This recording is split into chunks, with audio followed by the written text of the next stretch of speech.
तुम्ही मला नाव सांगा, की या प्रकारचं करियर हे प्रूव्ह करण्याची गरज आहे किंवा भारत हे प्रयत्न करतोय, की भारत हा जगाचं ॲनिमेशनचं भारतातली ए-व्ही-जी-सी इंडस्ट्री कदाचित येणाऱ्या पुढच्या मी असं म्हणेल, की 2050 पर्यंत, मी फार काही छोटा आकडा नाही सांगत, पण टिल 2050 म्हणजे आजपासून 25 वर्षांनी जगावर आपण राज्य करत असू.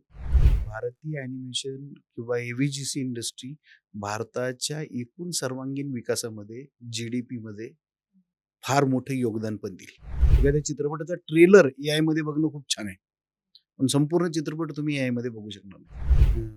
कंटेंट क्रिएटर्सवर कोर्टात केसेसही दाखल झालेले आहेत. आपल्याकडे अजून तेवढं कोणी वापरलं नाही म्हणून आपल्याकडे अजून ते चर्चेत नाहीये. पण वेगवेगळे जसे ॲप्लिकेशन्स वापरतो, तसंच जगातले हे सगळे सॉफ्टवेअर्स आहेत. ते शिकण्यासाठी जसं मोबाईलमधलं ॲप वापरायचं असेल, हं, हं. तर आपण जरा उघडून बघतो ना, चाळतो ना, हो. मग तुम्हाला येतं ना. तसंच आहे. Multiple, multiple types of job and multiple type of industry.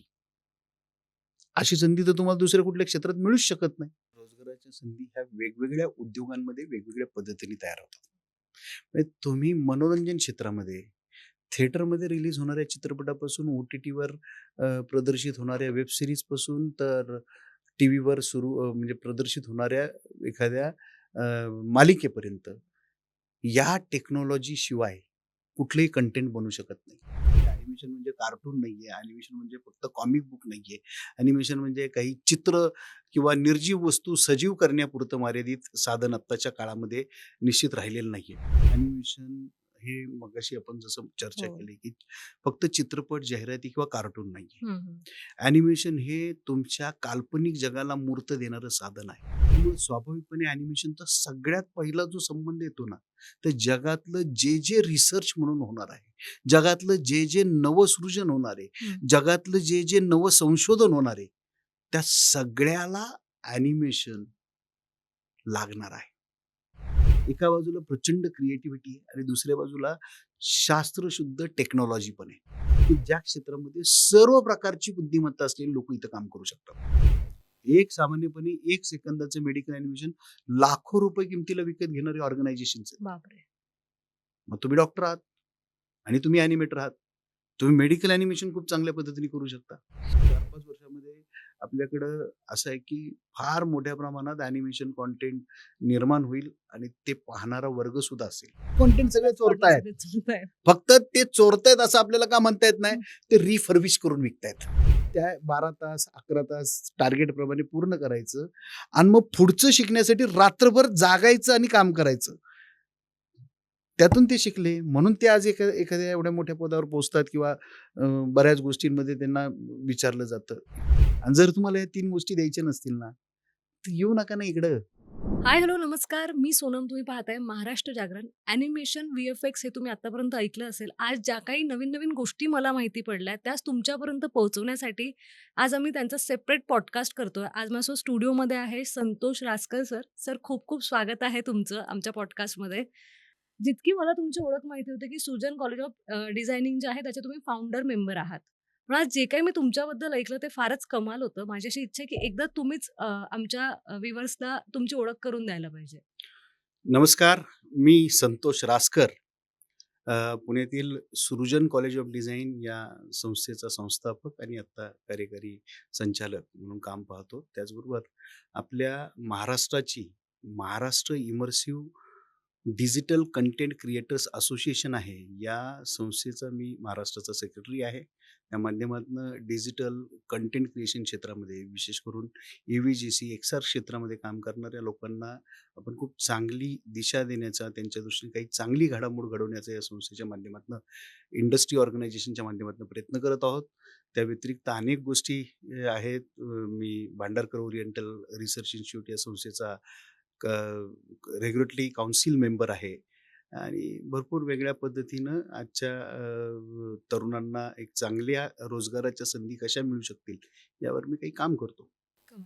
एकंदरीत सर, ॲनिमेशन म्हटलं की कार्टून असंच आमच्यापर्यंत आतापर्यंत आमच्या लक्षात होतं. आता जे काही ॲनिमेशनचं जग बदललंय ते खूप वेगळं आहे. तर हे ॲनिमेशनची नेमकी सुरुवात कशी झाली आणि याची गरज कशी भासली? पहा म्हणजे मुळात ॲनिमेशन असो किंवा कुठलीही गोष्ट या म्हणजे कलेच्या संदर्भातली गोष्ट आपण जर पाहिली, तर ती एक प्रकारचं सगळ्यात महत्त्वाचं म्हणजे अनेकांना असं वाटतं की ते मनोरंजनाचं साधन आहे हं, किंवा त्याच्या अगोदरची ॲनिमेशनच्या अगोदरची जी स्टेप आहे हं. ती कार्टून म्हणजे कॉमिक यापुरती मर्यादित आहे. असा अनेकांचा खरं तर अनेक ठिकाणी गैरसमज होताना दिसतो. म्हणजे ॲनिमेशन म्हणजे कार्टून नाहीये, ॲनिमेशन म्हणजे फक्त कॉमिक बुक नाहीये. ॲनिमेशन म्हणजे काही चित्र किंवा निर्जीव वस्तू सजीव करण्यापुरतं मर्यादित साधन आत्ताच्या काळामध्ये निश्चित राहिलेलं नाहीये.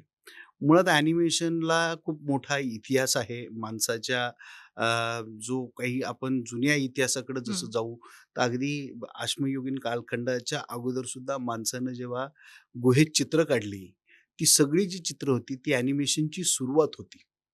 आणि मग जशा-जशा टेक्नॉलॉजी इव्हॉल्व होत गेल्या, हं. टेक्नॉलॉजी डेव्हलप होत गेल्या, तशा-तशा आपण ॲनिमेशनच्या सादरीकरणाची माध्यमं बदलत गेली, असं म्हणू शकतो. म्हणजे अगदी पूर्वी आपण फ्लिपबुक ॲनिमेशनमध्ये ॲनिमेशन पाहिलेलं आहे. तिथं कुठल्याही स्क्रीनची गरज नाहीये. किंवा तुम्ही अगदी मडकं किंवा फेलोस्कोप सारखं साधन जर पाहिलं, तर तिथे तुम्हाला काही प्रोजेक्टर, स्क्रीन याची गरज हं. नसते. तिथपासून ॲनिमेशन आता आपण मोबाईलच्या डिस्प्लेपर्यंत पाहू हो. शकतो. असं ॲनिमेशन एक स गोष्ट सांगण्याचं, स्टोरी सांगण्याचं, हं. तुमच्या कल्पनेच्या पलीकडची गोष्ट सादर करण्याचं एक प्रभावी साधन म्हणून जगाच्या समोर उभं राहतं. कमाल. एकंदरीत जर बघायला गेलं तर ॲनिमेशन म्हणजे क्रिएटिव्हिटी आणि टेक्नॉलॉजी यांचा संगम होतो. आत्ता जे काही ॲनिमेशनचं जग जग बदलत आहे, त्यामध्ये अजून कुठले-कुठले बदल अपेक्षित आहे किंवा अ, त्याचा जो परिणाम होणार आहे तो काय होणार? मुळात हा प्रश्न अशा अँगलनी आपण पाहिला पाहिजे, की या सगळ्याचा प्रभाव किंवा या हं. सगळ्या क्षेत्रांमधून आपण जगामध्ये काय घडवू शकणार आहोत. आता प्रत्येक भागात ॲनिमेशन हे मगाशी आपण जसं चर्चा हो. केली, की फक्त चित्रपट, जाहिराती किंवा कार्टून नाहीये. हं, हं.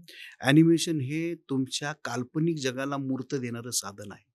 त्यामुळे स्वाभाविकपणे ॲनिमेशनचा सगळ्यात पहिला जो संबंध येतो ना, तर जगातलं जे रिसर्च म्हणून होणार आहे, जगातलं जे नवसृजन होणार आहे, हं. जगातलं जे नवं संशोधन होणार आहे, त्या सगळ्याला ॲनिमेशन लागणार आहे. त्यामुळे ॲनिमेशनची व्याप्ती कुठं असणार आहे आणि कुठं नसणार आहे, हं. याला मर्यादा नाहीत. माणसाच्या जीवनामध्ये ज्या प्रकारच्या उद्योगांची गरज हं. असणार आहे, मग तुम्ही आर्किटेक्चरल घ्या, सिव्हिल घ्या, हं. ऑटोमोबाईल घ्या, मेडिकल घ्या, एडटेक घ्या, या हं. सगळ्या क्षेत्रांमध्ये तुम्हाला या टेक्नॉलॉजीची, ॲनिमेशनची असेल, मोशन ग्राफिक्सची असेल, व्हिडिओ एडिटिंगची असेल, व्हिज्युअल इफेक्ट्सची असेल, एक्सआरची असेल, एआरची असेल, व्हीआरची, या ज्या काही नव्या संकल्पना हं. जगामध्ये निर्माण झालेल्या आहेत, त्या सगळ्याची गरज लागणार आहे. त्यामुळे याची गरज कुठे आहे? हा प्रश्नच म्हणजे काय त्याचं उत्तर आहे? सर्व ठिकाणी त्याची गरज आहे. आता जसं तुम्ही मला सांगितलं, की सर्व ठिकाणी त्याची गरज आहे. यासाठी आपल्याला मॅनपॉवर पण तितकी तयार करावी लागेल. आता ज्या विद्यार्थ्यांना ॲनिमेशनकडे वळायचं आहे, तर त्यांनी त्यांच्या शिक्षणाची सुरुवात कुठून करायला पाहिजे? ते कसे वळू शकतात? म्हणजे मुळात ॲनिमेशनच्या क्षेत्राच्या बाबतीत सगळ्यात मोठी गंमत काय माहिती आहे का, की ॲनिमेशन आणि त्याची जी रिलेटेड असलेली सगळी संघ म्हणजे कॉमिक ग्राफिक्स असेल, व्हिज्युअल इफेक्ट्स असेल, व्हिडिओ असेल, या एक्सआर असेल, या सगळ्यांमध्ये 2 गोष्टी आहेत. हं. एका एका बाजूला प्रचंड क्रिएटिव्हिटी आहे आणि दुसऱ्या बाजूला शास्त्रशुद्ध टेक्नॉलॉजी पण आहे. त्यामुळं हे एकमेव क्षेत्र असं म्हणजे एकमेव म्हणता येत नाही, परंतु हे एक असं क्षेत्र आहे, की ज्या क्षेत्रामध्ये सर्व प्रकारची बुद्धिमत्ता असलेली लोकं इथं काम करू शकतात. म्हणजे क्रिएटिव्ह आहात, तर क्रिएटिव्ह काम करा. हं. टेक्निकली साउंड आहात, इंजिनिअर बनण्याच्या लायकीचे आहात, हं. तर तुम्ही क्रिएटिव्हिटीचं काम करा. ही सगळ्यात मोठी गंमत आहे, लक्षात घ्या. त्यामुळे इथे सगळ्यांचं स्वागत आहे. तुमची क्रिएटिव्हिटी चांगली असेल तर तुम्ही क्रिएटिव्ह आर्टिस्ट बना. तुमची टेक्नॉलॉजी चांगली डेव्हलप होत असेल तर तुम्ही टेक्निकल डिरेक्टर बना किंवा टेक्निकल हेड बना. अशा 2 बाजू या हं. ॲनिमेशन. आता ॲनिमेशन शिकायला कधी सुरुवात करावी आणि काय सुरुवात करावी याचं मी खूप मोठं उत्तर द्यायचं म्हणजे मला वाटतं, परंतु मर्यादा मला समजते. म्हणून मी तुम्हाला एकच गोष्ट सांगतो, की कुठलीही या ज्या गोष्टी आहेत, हं. डिझाइन किंवा क्रिएटिव्हिटी, ह्या शिकून कमी येतात आणि अनुभवाने जास्त येतात. तुम्हाला तो अनुभव घेण्यासाठी भरपूर प्रॅक्टिस करावी लागते. हं.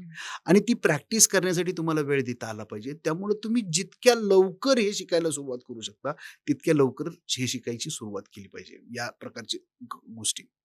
आता मुळात आपल्याकडे 10वी पर्यंतचं शिक्षण ही हो. वेगळा प्रकार आहे आणि त्याच्यानंतर व्यावसायिक शिक्षण. हं. त्यामुळे त्याचं सोपं उत्तर जर करायचं झालं तर 10वी नंतर जितक्या लवकर शक्य आहे, तितक्या लवकर तुम्ही तुमचं या क्षेत्रातलं करियर करायला शिक्षण घ्यायला सुरुवात करा. जितक्या लवकर शिक्षण घ्यायला सुरुवात कराल, तितक्या लवकर तुमची प्रॅक्टिस चांगली होईल, हं. तितकी तुमचा अनुभव समृद्ध होईल आणि त्या अनुभवाच्या जीवावर तुम्ही मोठे होणार आहे. तुमच्याकडे काय आहे आणि काय नाही. हं. तुम्ही कोणती पदवी मिळवलेली आहे, तुमच्याकडे कोणतं सर्टिफिकेट आहे, कुणाचं सर्टिफिकेट आहे, काय आहे, या सगळ्याला इथं गौण महत्त्व आहे. तुम्हाला येणार काय? तुम्हाला येतं काय? हं. याच्यावर तुमचं सक्सेस अवलंबून असतं. त्यामुळे तुम्ही जितक्या लवकर शक्य आहे, तितक्या लवकर हे ॲनिमेशन शिकायला सुरुवात केली मला पाहिजे. यामध्ये थोडं अजून डिटेलमध्ये विचारायला आवडेल, की आता सपोज मी जर्नलिस्ट आहे किंवा कोणी डॉक्टर असतं किंवा वेगवेगळ्या क्षेत्रातनं लोकं आली असतात. तर हं. ते या क्षेत्रात त्यांना पुढे संधी काय असू शकतात किंवा अपॉर्च्युनिटीज कशा आहेत सध्या? सी प्रत्येक क्षेत्रातल्या म्हणजे आता आपण असं जर म्हटलं, की एखादा आर्किटेक्ट झालेला व्यक्ती आहे, हं. ज्यानं ॲनिमेशन शिकायचं ठरवलं, तर निश्चितपणे आपल्याकडं आर्किटेक्चरल एलिव्हेशन आणि आर्किटेक्चरल वॉकथ्रूचं इतकं एक्सपोर्टचं काम भारतात येतं, हं. की भारतातल्या छोट्या-छोट्या फ्लॅटमध्ये म्हणजे भारतातल्या नाही, महाराष्ट्रातल्या नाही, पुण्यातल्या छोट्या-छोट्या फ्लॅटमध्ये एक 10-15 जणांचा स्टुडिओ काम करतो आणि तो कोट्यवधी रुपयांचं एक्सपोर्टचं काम इथं पुण्यात बसून करतोय. तर आर्किटेक्ट आता आहात. तुम्ही करा, ते शिका. तुम्हाला तुमच्या रेग्युलर प्रॅक्टिसपेक्षा इकडे जास्त पैसे हं. मिळू शकतात. तो इंडस्ट्री कनेक्ट तुम्हाला मिळवावा लागेल आणि त्यासाठी प्रयत्न करावा लागेल. तुम्ही डॉक्टर आहात. मेडिकल ॲनिमेशनची आज जगात किती प्रचंड मोठी गरज आहे, हे लोकांना माहीत नाहीये. सामान्यपणे 1 सेकंदाचं मेडिकल ॲनिमेशन लाखो रुपये किमतीला विकत घेणारे ऑर्गनायझेशन्स आहेत. बापरे! मग तुम्ही डॉक्टर आहात आणि तुम्ही ॲनिमेटर आहात. तुम्ही मेडिकल ॲनिमेशन खूप चांगल्या पद्धतीने करू शकता. म्हणजे मला थोडक्यात काय तुम्ही ऑटोमोबाईल सेक्टरमध्ये तुम्ही मेकॅनिकल इंजिनिअर असाल, तुम्ही एड-टेक शिक्षक, तुम्ही जर्नलिझम केलं तर हं, तुम्हाला हं. लोकांना एखादी गोष्ट स्टोरी सांगण्याची पद्धत चांगली माहिती असते. त्यामुळे स्वाभाविकपणे स्टोरी तुम्हाला चांगली सांगता यायची असेल, तर तुम्ही काम केलं पाहिजे. मग स्टोरी सांगायची आहे. बातमी बातमी आता हं. पूर्वीसारखं नाही राहिलं बातमी म्हणून सांगायची. हां. ती उत्तम स्टोरी म्हणून सांगायची. मग ती उत्तम स्टोरी सांगण्यासाठी तुम्हाला तुमचे आज अर्ध्यापेक्षा जास्त कुठलेही न्यूज चॅनल्स पहा. हं, हं. ॲनिमेशनचा फार मोठ्या प्रमाणात वापर करतात.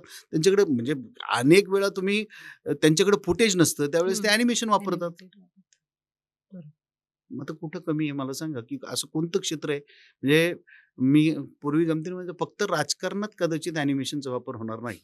पण आता तिथं पण ॲनिमेशनचा लोकं वापर करायला. एकंदरीत आता डिजिटल युग असं सुरुवात झाली असं सगळं म्हणायला लागले. तर डिजिटल युगात ॲनिमेशन हे क्षेत्र किती वेगाने विकसित होतंय?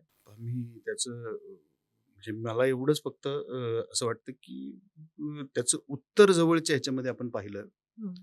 तर परवा आपण नरसिंहा चित्रपट पाहतोय. हं. आजच आपल्या Netflixवर कुरुक्षेत्र सारखी हो. वेब सीरीज रिलीज होती आहे. तिकडं हैदराबादमध्ये आपल्याकडं जसं म्हणजे यापूर्वी आपण टॉम अँड जेरी आणि यांचं कौतुक करत होतो, तसं हं. भारतीय ॲनिमेशन कॅरेक्टर, छोटा भीमचं हं. कॅफेटेरिया सुरू होतोय. तर अशा अनेक गोष्टी घडतायत. सी आपल्याकडे ॲनिमेशन अगदी 10 वर्षापूर्वी आलं. परंतु अमेरिकेत जवळ-जवळ 100 वर्षापूर्वी, 110 वर्षापूर्वी ते ग्रो व्हायला, ते स्टेबल व्हायला एक मोठा कालखंड त्यांनी हं. दिलेला आहे. त्यांनी सुद्धा तो संघर्ष केलेला आहे. म्हणजे अगदी सुरुवातीच्या काळात ॲनिमेशन जेव्हा जन्माला आलं, तेव्हा आपण जसं आजकाल छोटा भीम आणि अशा स्टोरी करतोय, तसं त्यांनी सुरुवातीला सिंड्रेला वगैरे छोट्या स्टोरी केलेल्या आहेत.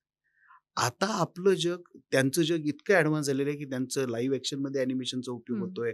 प्रौढांसाठीच्या ॲनिमेशनचा उपयोग होतोय. अनेक गोष्टींमध्ये होतोय. त्यामुळं आपल्यालाही त्या टप्प्याला पोहोचायचं आहे, तर थोडा वेळ लागेल, परंतु खूप वेगाने वाढेल. परंतु अगेन म्हणजे एक छोटंसं उदाहरण देतो तुम्हाला, की लाईव्ह ॲक्शनच्या कंटेंट क्रिएशनमध्ये आणि ॲनिमेशन कंटेंट क्रिएशनमध्ये फरक असा आहे, की म्हणजे एक तर लाईव्ह ॲक्शनचं कंटेंट हं. एकदा रिलीज झालं आणि ते संपलं त्याचा कालावधी, तर त्याचं व्ह्यूवरशिप संपते. परंतु आज टॉम अँड जेरी असेल किंवा पोपाय असेल किंवा सिंदबाद द सेलर असेल, अलाउद्दीन असेल, या सगळ्या सीरीज आपण 100, 50, 60 वर्षानंतर सुद्धा पुन्हा-पुन्हा पाहतोय. ॲनिमेशन कंटेंटची लाईफ पहा, एक गोष्ट. दुसरं content live live action content क्रिएशनची कॉस्ट आणि ॲनिमेशन कंटेंट क्रिएशनची कॉस्ट. त्या कॉस्टला जर कम्पेअर केलं तर ॲनिमेशन हे नक्की हं. स्टोरी टेलिंग आर्टमधलं सर्वात प्रॉफिटेबल बिझनेस असू शकतो किंवा स्टोरी टेलर्सला, डायरेक्टर्सला, फिल्म मेकर्सला हं. त्यातनं जास्त रिटर्न्स येऊ शकतात, अशी आजची परिस्थिती आपल्याकडे निर्माण झालेली आहे. त्याच्यानंतर अनेक ओ-टी-टी प्लॅटफॉर्म्स असतील हं. किंवा आता YouTube सारखे सगळे चॅनल्स असतील. या सगळ्यामध्ये जी काही इकोसिस्टम बनते, त्या सगळ्या इकोसिस्टममध्ये तुम्हाला ॲनिमेशन कंटेंटची गरज मोठ्या प्रमाणात निर्माण झालेली आहे. मग स्वाभाविकपणे पुढच्या एक 4-5 वर्षामध्ये आपल्याकडं असं आहे, की फार मोठ्या प्रमाणात ॲनिमेशन कंटेंट निर्माण होईल आणि ते पाहणारा वर्गसुद्धा असेल. सर जसं की तुम्ही आता मला बोलले, की एआय आणि टेक्नॉलॉजीबद्दल किंवा हे डिजिटल युग आहे. तर आता आर्टिफिशियल इंटेलिजन्स आणि मशीन लर्निंगचा ॲनिमेशनवर प्रभाव किती आहे? नो डाउट आर्टिफिशियल इंटेलिजन्स असेल किंवा मशीन लर्निंग सारखी मशीन लर्निंगपेक्षा आपण जनरेटिव्ह एआय ही टेक्नॉलॉजी कंटेंट क्रिएशनमध्ये जास्त मोठ्या प्रमाणात वापरली जाईल किंवा आर्टिफिशियल इंटेलिजन्सचा फार मोठ्या प्रमाणामध्ये कंटेंट क्रिएशनच्या मदतीसाठी म्हणजे स्क्रिप्ट लिहिणे, स्क्रिप्ट स्क्रुटिनाइज करणे, त्याचे शॉर्ट्स तयार करून घेणे, त्याचे डिव्हिजन्स तयार करणे, या सगळ्याच्या दृष्टिकोनातून खरं तर एआयचा चांगल्या पद्धतीने वापर होऊ शकतो. त्याच्यामुळं वेळ वाचेल.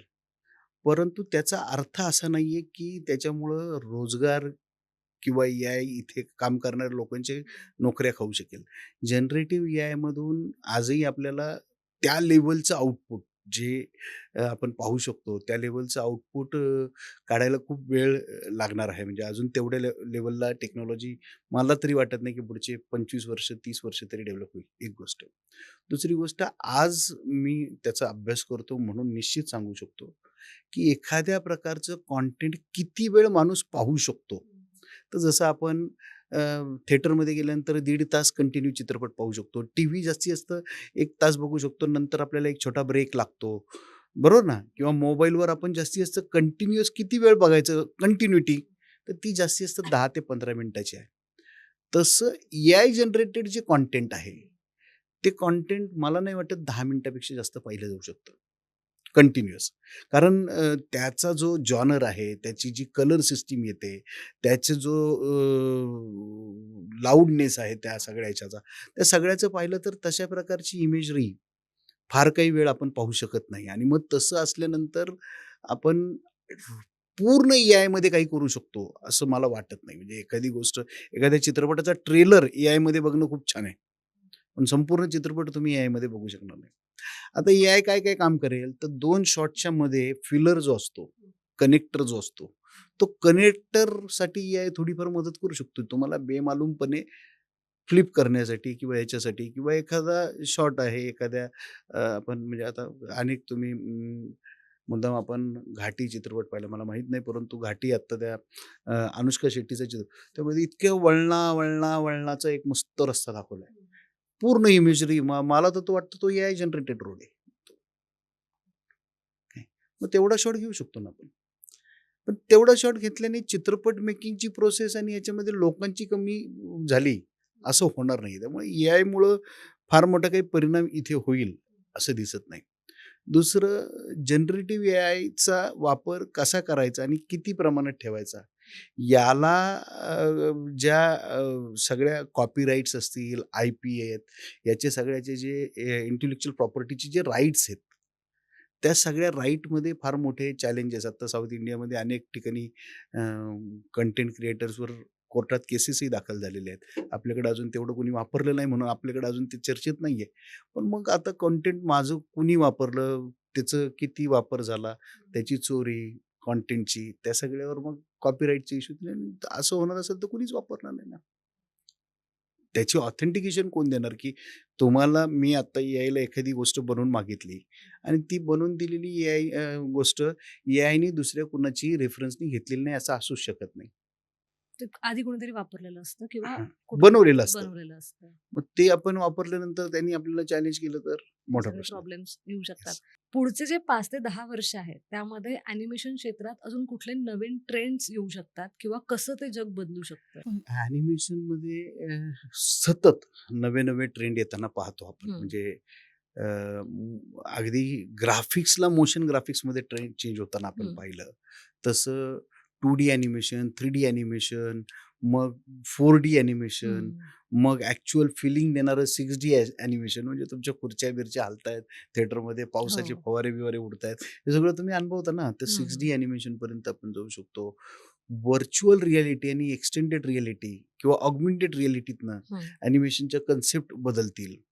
त्याच्यानंतर तुम्हाला जर पाहिलं म्हणजे वेगवेगळ्या गोष्टी जर तुम्हाला युटिलायझेशन कुठं करायचंय, ते ॲनिमेशन वापरायचंय कुठं? तुम्ही हं. गेम खेळण्यासाठी ॲनिमेशन वापरणार असाल, तर त्याची एक वेगळी मजा आहे ना, त्याची एक वेगळा औरा आहे. मग दुनिया गेम वेगळी आहे ती. हां, ती वेगळी दुनिया आहे. तर त्यामुळं कसं आहे, की आपल्याकडं अ, पाहता आपण एकूणच जागतिक पातळीवर आपल्याला अ, आपण भारताला हे प्रूव्ह करण्याची गरज आहे किंवा भारत हे प्रयत्न करतोय, की भारत हा जगाचं ॲनिमेशनचं केंद्र आहे. ते ॲनिमेशनचं केंद्र आहे हे कारण कधी होऊ शकेल? इथून प्रचंड मोठ्या प्रमाणात कंटेंट क्रिएशन होईल. त्या कंटेंट क्रिएशनसाठी लोकं आहेत का आपल्याकडं? तर आहेत. मनुष्यबळ तयार होईल का? ते येणाऱ्या काळात नक्की तयार होईल. त्या प्रकारची व्हिजन, त्या प्रकारची गोष्ट तर हळू ते सगळं डेव्हलप होतंय. त्यामुळं भारतातली ए-व्ही-जी-सी इंडस्ट्री कदाचित येणाऱ्या पुढच्या मी असं म्हणेल की 2050 पर्यंत, मी फार काही छोटा आकडा नाही सांगत, पण टिल 2050 म्हणजे आजपासून 25 वर्षांनी जगावर आपण राज्य करत असू. किंबहुना मी असा विचार करतो, की मला जे दिसतंय किंवा जे, की भारतीय ॲनिमेशन किंवा ए-व्ही-जी-सी इंडस्ट्री भारताच्या एकूण सर्वांगीण विकासामध्ये, जी-डी-पीमध्ये फार मोठं योगदान पण देईल. आता तुम्ही म्हटलंच आहे, तर मला तुम्हाला विचारायला आवडेल, की सरकार या दिशेने कुठली-कुठली पावलं उचलत आहे? सरकारी पातळीवर तर एक्सपोर्टच्या दृष्टीनं म्हणजे बाहेरच्या देशातलं काम आपल्या देशात आलं त्याच्यासाठी काही फार चांगल्या पद्धतीच्या सवलती किंवा हं. अनुदान सरकारने केलेलं आहे. भारत सरकारने ए-व्ही-जी-सी पॉलिसी केली आहे. तशी आता महाराष्ट्राने सुद्धा परवा ए-व्ही-जी-सी पॉलिसी जाहीर केलेली आहे. त्याच्याबरोबरीने आपण जर पाहिलं तर यावर्षी 2025 मध्ये वेव्हज हं, 2025 हं, हं. World audio visual entertainment summit अशी 2025 मध्ये मुंबईमध्ये प्रचंड मोठी समिट झाली. जगातल्या 100 देशांचे हजारो प्रतिनिधी हं, त्या ठिकाणी आले होते आणि भारतीय कंटेंटला पाहून प्रभावित होऊन गेलेले आहेत. कदाचित इथून पुढच्या काळामध्ये त्या देशांमध्ये आपल्याकडे बनलेलं कंटेंट रिलीज होणार आहे. हं, तर या सगळ्या दृष्टीने सरकारी पातळीवर विशेष प्रयत्न केले जात आहेत. त्याचबरोबरीनं आमच्या महाराष्ट्र इमर्सिव्ह डिजिटल कंटेंट हं. क्रिएटर्स असोसिएशन सारख्या काही संस्था आहेत, की ज्या एक व्हिजन घेऊन ही इंडस्ट्री कशी वाढेल यासाठी काम करत आहेत. जॉब अपॉर्च्युनिटीज भरपूर असतात आपल्या आजूबाजूला, पण ते नेमक्या कशा पिक कराव्या हे कोणाला फार कळत नाही किंवा तितकं गाईडन्स मुलांपर्यंत पोहोचत नाही. हं, मग ते फ्रीलान्सिंग असो किंवा स्टुडिओ वर्क असो किंवा ओ-टी-टी प्लॅटफॉर्मसाठी एडिटिंगला मिळणारी संधी असो. हं. त्या संदर्भात तुम्ही विद्यार्थ्यांना काय गाईडन्स द्याल? एक तर सगळ्यात महत्त्वाचं रोजगाराच्यासाठी तुमच्या फक्त ज्ञानाची किंवा तुमच्या कौशल्यांचा उपयोग होत नाही. हं, चांगला रोजगार मिळवण्यासाठी तुम्हाला ज्या क्षेत्रात काम करायचंय, त्या क्षेत्रातल्या इंडस्ट्रीशी तुमचा अत्यंत चांगला कनेक्ट हं, असणं गरजेचं आहे. मग तुम्हाला किती तुम्ही शिकायला गेला, 3 वर्षाची डिग्री करताय हं. किंवा 2 वर्षाचा डिप्लोमा करताय किंवा 1 वर्ष, तर तुम्हाला नोकरी मिळू शकेल अशा किती संस्थांचा अभ्यास केला हो? आपल्याकडे एकही म्हणजे मला त्याचं उत्तर काय नाही, कॉलेज इन्स्टिट्यूटने आम्हाला गॅरंटी दिली नोकरी देणार. मग हां, प्लेसमेंट देणार. हां. त्याच्या आविर्भावात आपण गेलो ना, तर आपलं नुकसान होतं. पण आपण इंडस्ट्री कनेक्ट मिळवला. म्हणजे मी माझ्या विद्यार्थ्यांना दर महिन्याला किमान अशी एक ॲक्टिव्हिटी देण्याचा प्रयत्न करतो, ज्याच्यातनं विद्यार्थ्यांचा डायरेक्ट इंडस्ट्रीशी कनेक्ट कसा निर्माण होईल. इंडस्ट्री कनेक्ट झालं पाहिजे. हं, कोणत्या स्टुडिओमध्ये, कोणत्या ऑर्गनायझेशनमध्ये, कोणत्या कंपनीमध्ये कशा प्रकारचं काम चालतं याची तुम्हाला माहिती पाहिजे. एक. दुसरं काय आहे, आजकालच्या म्हणजे कोण तज्ञ आहे मला कळत नाही त्याचा. आजकालच्या जनरेशनला वाटतं की स्पेशलायझेशन करावं. हां, पण ते क्रेझ आहे खूप. स्पेशलायझेशन, मास्टरी याची काही नसती. मला खूप पोटतिडकीने ही गोष्ट पुन्हा-पुन्हा हं, सांग. मास्टरी ही अनुभवत नाही ती. वर्गात कधी येत नाही. हं, जे कोणी म्हणतात ना, आम्ही तुम्हाला स्पेशलायझेशन शिकवतो, आम्ही तुम्हाला कॅरेक्टर ॲनिमेशन स्पेशलायझेशन शिकवतो, आम्ही तुम्हाला मॉडेलिंगचं स्पेशलायझेशन, ते सगळे बोगस आहे, ते तुम्हाला फसवतायत. तुम्ही ऑलराउंडर बना. हं, ऑलराउंडर बनल्यानंतर 2 महिने, 3 महिने, वर्षभर तुम्हाला जे चांगलं जमू शकतं, हं. त्याच्यावर तुम्ही चांगली प्रॅक्टिस करा. मग तुम्ही मास्टर व्हाल. कोणी सांगितल्याने तुम्ही मास्टर होणार नाही. लक्षात घ्या. तर मुलांनी एक समजून घेतलं पाहिजे, की ही सगळी इंडस्ट्री ज्या टूल्सच्या मदतीने, ज्या टेक्नॉलॉजीच्या मदतीने चालते आणि त्याच्या मागे त्या टेक्नॉलॉजीच्या कुठेतरी एक क्रिएटिव्हिटी हा प्रकार आहे, सृजनशीलता हा प्रकार आहे. तर पहिल्यांदा ती सृजनशीलता म्हणजे काय? ती आत्मसात करण्यासाठी प्रॅक्टिस करण्याचं महत्त्व किती हे समजून घेतलं पाहिजे.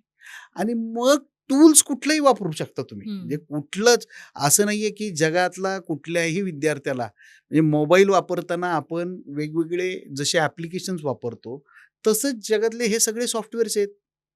ते शिकण्यासाठी जसं मोबाईलमधलं ॲप वापरायचं असेल, तर आपण जरा उघडून बघतो ना, चाळतो ना, मग तुम्हाला येतं ना. तसंच आहे. मोबाईलमधले सॉफ्टवेअर कॉम्प्युटरमध्ये सॉफ्टवेअर जे आपण इन्स्टॉल करतो, ते पण तुम्हाला येतील. ते तुम्ही उघडून बघितले पाहिजेत. तुम्ही खेळलं पाहिजे त्याच्याशी. तुम्ही काय म्हणतात, "ते आम्हाला कोणी शिकवलं नाही, आम्ही नाही उघडणार." काय? होतं. हे मला गंमत वाटते. कुठलंही टूल घ्या. काय शिकण्यासारखं? कुठलंही टूल घ्या, डिजिटल टूल. तुम्ही विचार करा. एरो की म्हणजे सिलेक्शन टूल. मग ते Photoshopमध्ये पण तेच आहे, Corelमध्ये पण तेच आहे, GIMPमध्ये पण तेच आहे, 3D Maxमध्ये पण तेच आहे. बेसिक गोष्टी सारखे. सगळ्यांच्या सेम आहे. थोड्याशा ॲडव्हान्स गोष्टीमध्ये डिफरन्स आहे. मग हा सिमिलॅरिटी आणि डिफरन्सेस तुम्ही समजून घेतल्या, तर तुम्हाला सॉफ्टवेअरचं टेन्शन येणार नाही. पण अनफॉर्च्युनेटली आमच्या डोक्यात एक असतं. मी आता डायरेक्ट म्हणजे पहिल्याच दिवशी माझा कोर्स पूर्ण झाला ना, की मी डायरेक्ट डिझनीच्या लेव्हलचे पिक्चर बनवलं पाहिजे. अशीच कल्पना घेऊन मुलं जगतायत. मुलांना असं वाटतं, की अरे मी म्हणजे आता ॲनिमेशनची डिग्री मिळाली म्हणजे मी फार काही क्रिएटिव्ह इंडस्ट्रीमध्ये आणि त्यातून क्रिएटिव्हिटीला टेक्नॉलॉजीची जोड असलेल्या इंडस्ट्रीमध्ये तुम्ही एका दिवसात जादूची कांडी नाही फिरू शकत. तुम्हाला प्रॅक्टिस करावी लागेल, तुम्हाला मेहनत करावी लागेल, तुम्हाला पेशन्स करावं लागेल. तुम्हाला स्वतःची ओळख निर्माण करावी लागेल. तुम्हाला त्याच्यामध्ये रिसर्च करावा लागेल. तुम्हाला त्याच्यातली लीडरशिप करावी लागेल. तुम्हाला त्याच्यामध्ये लोकांना प्रबुद्ध करावं लागेल. म्हणजे तुम्ही जो रिसर्च केलाय, तुम्हाला जे येतंय ते तुम्ही लोकांना शिकवू शकता का? हे सुद्धा खूप महत्त्वाचं आहे. नाहीतर मला येतंय, मी कुणाला नाही सांगणार. अशाने ते होणार नाही. आणि एवढं सगळं केल्यानंतर तुम्हाला खूप चांगल्या मी तुम्हाला निश्चितपणे सांगतो, की तुम्ही मला नाव सांगा, की या प्रकारचं करियर म्हणजे सगळ्यात जास्त इन्कम. मी तुम्हाला 100% सांगतो, की कुठल्याही करियरपेक्षा जास्त रोजगार करियरची संधी, जास्त इन्कमची संधी ॲनिमेशनमध्ये ए-व्ही-जी-सी इंडस्ट्रीत तुम्हाला मिळू शकते. पण तुमची तेवढी मेहनत करायची तरी पाहिजे. एकंदरीत अजून एक क्रेझी शब्द आहे लोकांमध्ये आमच्यात जास्त जातं, की स्किल सेट पाहिजे. पण मला तुम्हाला विचारायचं आहे स्किल सेटपेक्षा किंवा स्किल्सपेक्षा ॲनिमेशनमध्ये अजून महत्त्वाचं काय आहे आणि काय यायला पाहिजे? सी अगेन या स्किल्स या शब्दाविषयी मी फार चिडून बोलतो.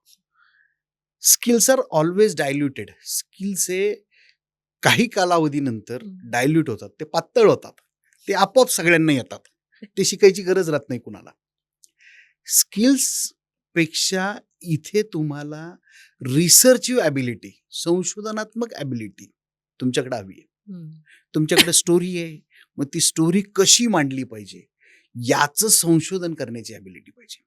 त्या स्टोरी मांडण्यासाठी तुम्हाला पात्र तयार करायची आहेत, कॅरेक्टर तयार करायचं आहे, मॉडेल तयार करायचं तर ते कॅरेक्टर, मॉडेल कशी असावेत याचा रिसर्च करता आला पाहिजे. चला स्किल्स म्हणजे स्किल्स हा जो प्रकार आहे तो लेबर तयार करण्यासाठी आणि रिसर्च हा जो प्रकार आहे तो किती मोठा आहे तुम्हाला सांगायची गरज नाहीये. त्यामुळे रिसर्चची ॲबिलिटी विद्यार्थी कधी डेव्हलप करणार आहेत का? हे आपली लोकं तयार करणार आहेत का? काय नाही. स्किल्स पाहिजेत. अरे स्किल्स आले म्हणजे काय कुठले स्किल्स येतात? तुला तेच करावं लागतं.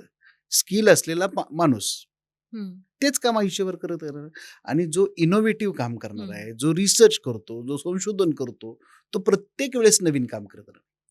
आणि बघा आता रोज नवीन जर कपडे विकत घ्यायचे ठरवले, तर आपल्याला किती खर्च करावा लागेल? त्या दुकानदाराची चांदी आहे ना. म्हणजे त्या इनोव्हेशनचं महत्त्व काय? आता आपण करियर अपॉर्च्युनिटीज बद्दल बोललो. पण मध्ये अजून करियरमध्ये काय-काय संधी मिळू शकतात किंवा अजून मुलांनी काय करायला पाहिजे जेणेकरून ते चांगल्या संधींपर्यंत पोहोचतील? पण ए-व्ही-जी-सी क्षेत्रातल्या रोजगाराच्या संधी ह्या वेगवेगळ्या उद्योगांमध्ये वेगवेगळ्या पद्धतीने तयार होतात. म्हणजे तुम्ही मनोरंजन क्षेत्रामध्ये, थिएटरमध्ये रिलीज होणाऱ्या चित्रपटापासून ओ-टी-टीवर प्रदर्शित होणाऱ्या वेब सीरीजपासून तर टीव्हीवर म्हणजे प्रदर्शित होणाऱ्या एखाद्या मालिकेपर्यंत या टेक्नॉलॉजीशिवाय कुठलंही कंटेंट बनू शकत नाही. कारण आता लोकांना कुठलाही सिनेमा, कुठलंही कंटेंट हे लार्जर दॅन द लाईफ व्हायला पाहिजे. ते लार्जर दॅन द लाईफ कशाच्या जीवावर बनतं? तर एव्हीजीसी टेक्नॉलॉजी जीवावर. म्हणून या ठिकाणी तुम्हाला हे समजून घ्यावं लागेल, की तुम्हाला चांगली रोजगाराची संधी एक एंटरटेनमेंटच्या जगामध्ये मिळते. मग तुम्ही जर पाहिलं तर एखाद्या चित्रपटाच्या लिस्टमध्ये तुम्हाला हिरोचं नाव माहिती असतं. पण तुम्ही कधीतरी बघा ना, चित्रपट संपल्यानंतर जी मोठी लिस्ट येते, किती आर्टिस्ट काम करतात. टेक्स्चरिंग आर्टिस्ट असतील, लाइटिंग आर्टिस्ट असतील, रिगिंग आर्टिस्ट असतील, ॲनिमेशन आर्टिस्ट असतील, कॅरेक्टर डिझायनर असतील, एफेक्ट्स आर्टिस्ट असतील, टेक्स्चरिंग आर्टिस्ट, खूप प्रकारचे आर्टिस्ट केवढी मोठी. आणि तुम्हाला एक गंमत सांगतो बरं का, जेवढा चित्रपट जास्त यशस्वी, तेवढी त्याची चित्रपटाच्या शेवटी असणाऱ्या लोकांची यादी मोठी आहे. म्हणजे चित्रपट यशस्वी कोणामुळे होतोय? एव्हीजीसी संबंधित काम करणाऱ्या आर्टिस्टमुळं. नाहीतर बाकी हिरो लोकांचे कुणाचे चालतात, कुणाचे पडतात. म्हणजे असं कुठलं हिरो गॅरंटी देऊ शकत नाही, माझ्या नावावर चित्रपट चालू शकतो. पण आमचे आर्टिस्ट, एव्हीजीसी आर्टिस्ट आमच्या कामाच्या जीवावर चित्रपटाला लार्जर दॅन द लाईफ बनवू शकतात. एक आता ॲडव्हर्टायझिंग इंडस्ट्रीमध्ये सुद्धा ॲनिमेशनचा, एव्हीजीसी स्किल सेटचा फार मोठ्या प्रमाणात उपयोग होतो. तिथं उपयोग आहे. म्हणजे तुम्ही एंटरटेनमेंट इंडस्ट्री आली, ॲडव्हर्टायझिंग आली, मगाशी मी तुम्हाला सांगितलं आर्किटेक्चरल इंडस्ट्रीमध्ये तुम्ही वेगळ्या पद्धतीने जाऊ शकता. Medical animation, edtech. अहो, शिक्षण आपल्याकडं, आपल्या देशात किती लोकांना शिक्षणाची गरज आहे किंवा किती लोकं शिक्षणासाठी किती खर्च करतात हे जर पाहिलं, तर एज्युकेशनल कंटेंट क्रिएट करणारी जी इंडस्ट्री आहे, ती केवढी मोठी इंडस्ट्री आहे. बरं, तेवढी आपल्यापुरती नाही, आपण बनवून जगाला पण विकू शकतो. त्यामुळे तिथल्या रोजगाराच्या संधी सगळ्या. तर multiple types of job opportunities एक. दुसरं तुम्हाला खरी गंमत सांगू का? म्हणजे तुम्ही ही गोष्ट समजून घ्या, की क्रिएटिव्ह क्षेत्रातल्या रोजगाराच्या ज्या गोष्टी आहेत ना, त्या एका माणसाला मल्टिपल स्किल्सचे जॉब देऊ शकतात. म्हणजे ज्याला क्रिएटिव्हिटी नीट समजते, तो आधी मॉडेलर असेल, तर नंतर तो टेक्स्चरिंग आर्टिस्ट होऊ शकतो आणि काही वर्षांनी तो टेक्निकल डायरेक्टर होऊ शकतो. काही दिवसांनी तो फिल्मचा डायरेक्टर असू शकतो. एज्युकेशन कंटेंट क्रिएटर असू शकतो. तर multiple types of job and multiple type of industry. अशी संधी तर तुम्हाला दुसऱ्या कुठल्या क्षेत्रात मिळूच शकत नाही. त्यामुळं त्यामुळे इथे जी सिक्युरिटी आहे ना रोजगाराची, मी तुम्हाला निश्चित सांगतो, की दुसऱ्या कुठल्याही क्षेत्रामध्ये सुरक्षितता, उपाशी मरणार नाही, मला काही ना काही मिळत राहील, असं क्षेत्र जर कुठलं असेल, तर नक्की एव्हीजीसी, ज्याला ॲनिमेशन, व्हिज्युअल इफेक्ट, गेमिंग, कॉमिकचं क्षेत्र म्हणता येईल. त्यामुळं स्वाभाविकपणे फक्त एवढंच आहे, की तुमची ती 3 वर्ष किंवा 2 वर्ष शिक्षणाची जी आहेत ना, ती अशी असली पाहिजेत ना, त्याच्यात तुम्ही म्हणजे 90% एकलव्य बनलं पाहिजे. तुम्ही वाटच नाही बघितली पाहिजे माझा शिक्षक मला शिकवेल का नाही. तुम्ही शोधलं पाहिजे, तुम्ही धडपड केली पाहिजे. एकलव्याला जर कोणी शिकवलं नव्हतं, त्याचं तो शिकला ना. इथे बेस तुम्हाला सांगायला शिक्षक आहेत. पण पुढचं जे तुम्हाला करायचंय, ते तुमच्या सरावाच्या जीवावर, तुमच्या पुन्हा-पुन्हा करण्याच्या प्रयत्नातनं तुम्हाला आलेल्या अनुभवावर आहे. आणि आम्ही तिथंच कमी पडतो. मग आम्ही म्हणतो, "नाही राव, मी ॲनिमेशनची मला सर्टिफिकेट तर मिळालं, पण मला काही बाकीचं मिळत नाहीये." तर का मिळत नाहीये? तर त्याच्यासाठी लागणारी जी मेहनत आहे, मला माहिती आहे, की पुण्यात आमचे एक मित्र आहेत. आमच्या मिडकाचे अध्यक्ष पण आहेत ते. त्यांची एक छोटीशी गोष्ट सांगतो, की ते जेव्हा नव्यानं, म्हणजे आता एवढी पुण्यातली फिल्म सीजीआय सारखी कंपनी चालवतात. मिडकाचे ते अध्यक्ष आहेत आनंद भानुशाली सर. आमचे मित्र आहेत चांगले. ते जेव्हा ते शिकत होते ॲनिमेशन प्राईम फोकस स्टुडिओमध्ये ते पहिल्यांदा, तर ते तिथं 3-3 दिवस घरी जात नव्हते. स्टुडिओनी दिलेलं काम त्या 12 तास, 11 तास टार्गेटप्रमाणे पूर्ण करायचं आणि मग पुढचं शिकण्यासाठी रात्रभर जागायचं आणि काम करायचं. त्यातून ते शिकले. म्हणून ते आज एखाद्या एवढ्या मोठ्या पदावर पोहोचतात किंवा बऱ्याच गोष्टींमध्ये त्यांना विचारलं जातं. उदाहरण म्हणून मी खूप लोकांची नावं उदाहरणं देऊ शकतो. तर तुम्हाला हे लक्षात घेतलं पाहिजे, की हा पॅशन असल्याशिवाय, याचं पर्सिव्हरन्स ठेवल्याशिवाय आणि प्रचंड प्रॅक्टिस केल्याशिवाय या क्षेत्रात तुम्हाला करिअर मिळणार नाही. आणि जर तुम्हाला या 3 गोष्टी द्यायच्या नसतील ना, तर येऊ नका ना इकडं. सर, आता तुम्ही अपॉर्च्युनिटीज बद्दल सांगितलं, पण तरी मला सांगा, की भारतात आणि परदेशात काय-काय अपॉर्च्युनिटीज आहे आणि कुठले-कुठले जॉब प्रोफाइल्स आहेत? क्रिएटिव्ह इंडस्ट्रीसाठी तुम्हाला अनेक जॉब प्रोफाइल्स मिळतील. म्हणजे एक चित्रपट, म्हणजे मी सोप्पं करून सांगतो. एक चित्रपट जेव्हा तयार होतो, हं. तेव्हा एकूण 56 पेक्षा जास्त, 56 हा शब्द उगाच उच्चारलाय, पण 50 पेक्षा जास्त म्हणू शकतो किंवा 56 पेक्षा जास्त प्रकारचे आर्टिस्ट तिथं लागतात. हं. ॲनिमेशन किंवा व्हिज्युअल इफेक्ट्स याच्यामध्ये सुद्धा इतकेच आर्टिस्ट लागतात. म्हणजे काय? तर कॅरेक्टर डिझायनरपासून, स्टोरी बोर्डिंग आर्टिस्टपासून, लाइटिंग आर्टिस्टपासून, कॅरेक्टर ॲनिमेशनपासून, रिगिंग आर्टिस्टपासून, मॉडेलिंग, टेक्स्चरिंग, मग त्याच्यात जर व्ही-एफ-एक्स असेल तर रोटोस्कोपी, कंपोजिटिंग, पेंट अशा अनेक प्रकारच्या जॉबच्या अपॉर्च्युनिटीज हं. ह्या ए-व्ही-जी-सी क्षेत्रामध्ये तुम्ही एका शिक्षणातनं मिळू शकता बरं का. सगळ्यात महत्त्वाची गोष्ट. तुम्ही योग्य शिक्षण जर घेतलं असेल, तर तुम्हाला एका शिक्षणामध्ये 70-72 पेक्षा जास्त रोजगाराच्या संधी मिळतात. हं. ही सगळ्यात महत्त्वाची गोष्ट आहे. आणि हे दुर्लक्ष करून चालणार नाही. बरं गंमत म्हणजे एक उदाहरण म्हणून आपण घेऊयात पहा, की एक चित्रपट हं. आपण असं म्हणूयात, की ज्या चित्रपटाची मेकिंग कॉस्ट ही 40 कोटी आज साध्यात साधा साधं. चित्रपट हो. 40 कोटी रुपयात हो. बनतो. किती मिनिटाचे चित्रपट आहेत आजचे? 90 मिनिटाचे. 90 मिनिटं. बरोबर? हं. मग 40 कोटी रुपये खर्च करून बनवलेला 90 मिनिटाचा चित्रपट आहे. म्हणजे एका मिनिटाचं शूटिंग किंवा एका मिनिटासाठी त्या चित्रपटावर किती खर्च केले याचा विचार करा. हं. आणि ते जर गणित पाहिलं आपण, हं. तर एका मिनिटासाठी सामान्यपणे कमीत कमी 5 लाख रुपये खर्च आहे. हो. बरोबर? 4.5-5 लाख हं, रुपये हं, खर्च आहे. हं. आता 4.5-5 लाखातले ह्या क्रिएटिव्ह कंटेंट क्रिएटर्स किंवा ए-व्ही-जी-सी इंडस्ट्रीतल्या लोकांचे किती असावेत? हे आपल्याला ठरवायचं असतं. आणि ते हं. ठरतं कसं माहिती का? तुमच्या कामाच्या काम. गुणवत्तेवर. मग आता समजा 100 कोटीचं म्हणजे असा कोणी आहे का, की व्ही-एफ-एक्स नव्हतं तरी आमच्या चित्रपटाचं बजेट 100 कोटी होतं. हं. पण ज्या चित्रपटाला व्ही-एफ-एक्स वापरलं, हं. तो चित्रपटाचं बजेट झालं 100 कोटी, 200 कोटी, हं, 300 हं, कोटी. हं. ही सगळ्यात महत्त्वाची गोष्ट आहे. मग हे वाढलेले पैसे कोणासाठी होते? या आर्टिस्टसाठी. आर्टिस्टचे आहेत, त्या स्टुडिओचे आहेत, त्या हं. ऑर्गनायझेशनचे आहेत ज्यांनी हे हां, आता ज्यांनी व्ही-एफ-एक्स केलं, जो हं. त्यांचा प्रमुख होता, हं. सेनापतींनी घरी किती नेलं आणि टीमला सैनिकांना किती किती दिलं? मिळालं हा वेगळा विषय आहे. हं, हं. काय? पण सगळ्यांना मोठ्या संधी होत्या. हं. एक आहे का तुम्ही कुठलीही वेब सीरीज घ्या, कुठलीही आता ॲनिमेटेड कंटेंट क्रिएशन घ्या. अहो छोट्या-छोट्या प्रॉडक्टसाठी, छोट्या-छोट्या जाहिरातींसाठी आज लोकं लाखो रुपये देत आहेत. 10 सेकंदाच्या जाहिरातीसाठी 30-30, 40-40 लाख रुपये व्ही-एफ-एक्स आणि ॲनिमेशनचे चार्जेस आहेत आता. आणि ते आर्टिस्टच्या हक्काचे पैसे आहेत. आर्टिस्टनी स्वतःची गुणवत्ता सिद्ध केली आणि माझ्याशिवाय तुझं अडतंय, हे हं. चित्र निर्माण केलं, तर आर्टिस्टला पाहिजे ते मिळू शकतं. बापरे! काय? लक्षात आलं का? हो. त्यामुळे या क्षेत्रामध्ये तुम्ही पैसा किती मिळणार आहे, हं. याला एकच गोष्ट आहे. तुम्ही किती मेहनत करणार आहे ते सांगा. तुमची जेवढी मेहनत ना, हं. त्याच्या चौपट पैसा तुम्हाला मिळणार आहे. वाह! आणि तुम्ही मेहनतच नाही केली, तर मग कोणालाच कधीच काही मिळत नाही. पण तुम्ही जेवढी मेहनत कराल, हं. त्याच्या चौपट पैसा एवढं मी नक्की सांगू शकतो. आपल्याकडे बघायला गेलं तर भारतात हं, बाहेरच्या देशातला कंटेंट जास्त बघितला जातो ॲनिमेशनमध्ये. हं. तर त्याबद्दल तुम्ही काय सांगाल?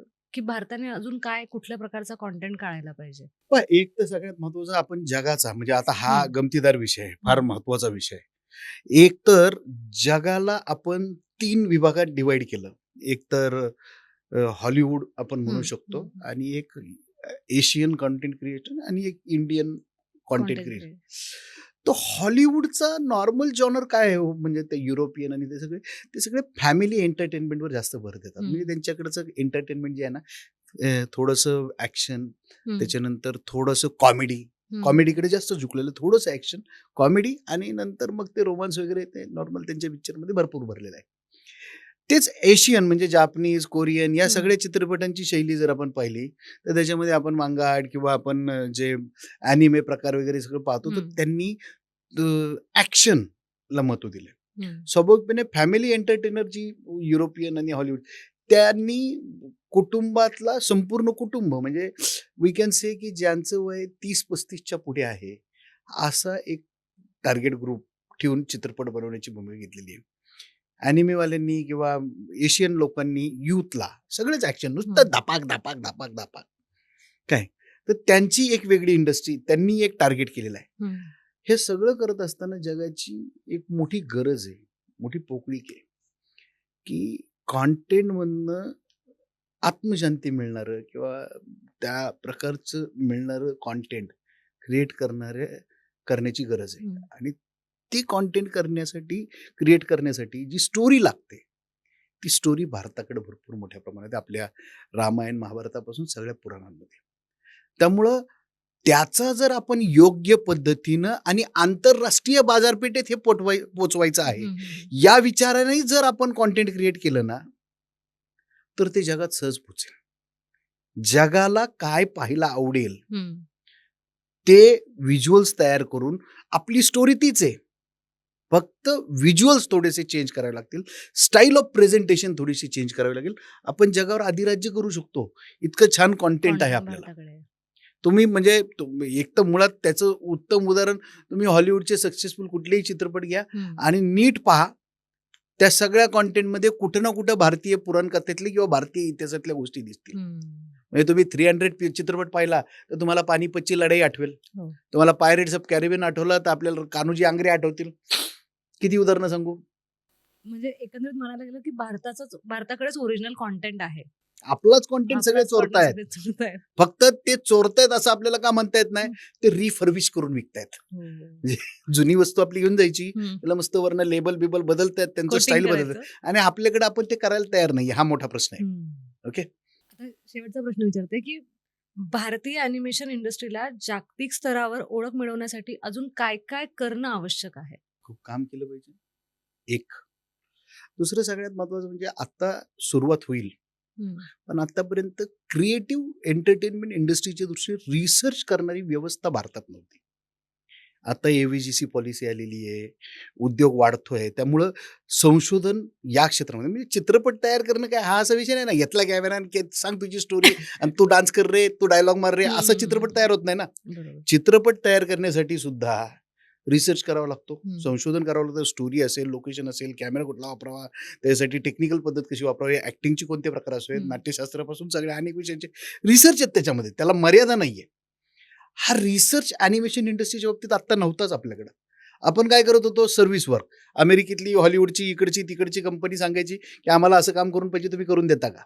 त्यांनी दिलेली गाईडलाईन, त्यांनी दिलेलं प्रोसेस, त्यांनी जी पाईपलाईन दिलेली त्याप्रमाणे आपण काम करत होतो. आता आपण आपल्या पाईपलाईन, आपल्या प्रोसेसेस डिफाईन करू शकतो, अशी व्यवस्था आपल्याकडे उभी राहते.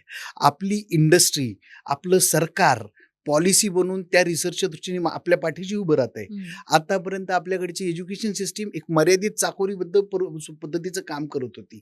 आता त्या एज्युकेशनमधनं बाहेर पडणाऱ्या लोकांना एक नवी उमेद जागवली जाऊ शकते आणि सरकारच्या पॉलिसीमुळे त्या अशा प्रकारचं संशोधन करणाऱ्या लोकांसाठी सुद्धा मदत मिळू शकते. त्यामुळे जगाच्या पातळीवर आपलं रिसर्च हा अत्यंत महत्वाचा आहे. म्हणजे AVGC इंडस्ट्रीतला रिसर्च हा अत्यंत महत्वाचा विषय. आणि तुम्ही हा प्रश्न जो विचारलेला ना, त्याच्यावर मी 2 तास बोलू शकतो. मला काही याच्या एवढं बोलायची आवश्यकता नाहीये. आणखीन तुम्हाला काही त्याच्याच अनुषंगाने कुठला मुद्दा वर बोलावं असं वाटत असेल तर सांगा, मी त्याच्यावर बोलतो. नाही, एकंदरीत आपण आता जे काही बोललो आहे, म्हणजे अॅनिमेशन असेल, AVGC असेल किंवा VFX असेल, याच्यावरती बोलायला भरपूर आहे. म्हणून मला असं म्हणायचं आहे की आता तर आपल्याकडे वेळेचं लिमिटेशन आहे, म्हणून आज आपण पूर्ण कव्हर केलं नाही, पण याचा सेकंड पॉडकास्ट येणार आहे, अशी मला सरांकडून एक काय म्हणतात त्याला, कन्फर्मेशन पाहिजे की तुम्ही कमिटमेंट पाहिजे. हाँ, मैं तो कमिटमेंट करता हूँ तो अपनी भी नहीं सुनता और दूसरी की भी काहीतरी डायलॉग आहे, मला नाही माहिती आहे, पण आता मला जमला नाही. कमिटमेंट कर दी तो मैं किसी की नहीं सुनता. हाँ, तो ठीक है, वही कर लेंगे, कोई प्रॉब्लेम तर नहीं. आज तुम्ही जे काही सांगितलं ते खरंच खूप मूल्यवान होतं आणि त्यांनी मला वाटतं की बऱ्याचशा मुलांना या क्षेत्रात येण्यासाठी मदत होईल. इतर काही गोष्टी आहेत ज्या आपण पुढच्या पॉडकास्टमध्ये कव्हर करणार आहोत. तर तुम्ही दिलेल्या वेळेसाठी मनापासून धन्यवाद आणि तो पॉडकास्ट लवकरच तुमच्या भेटीला येणार आहे. तुम्हाला जरा पॉडकास्ट आवडला असेल किंवा या क्षेत्रासंदर्भात जर अजून प्रश्न असतील तर आम्हाला कमेंट बॉक्समध्ये नक्की विचारा, जेणेकरून पुढच्या पॉडकास्टमध्ये आम्ही ते कव्हर करून तुमच्यापर्यंत पोहोचवू. बरोबर ना सर? येस. थँक्यू.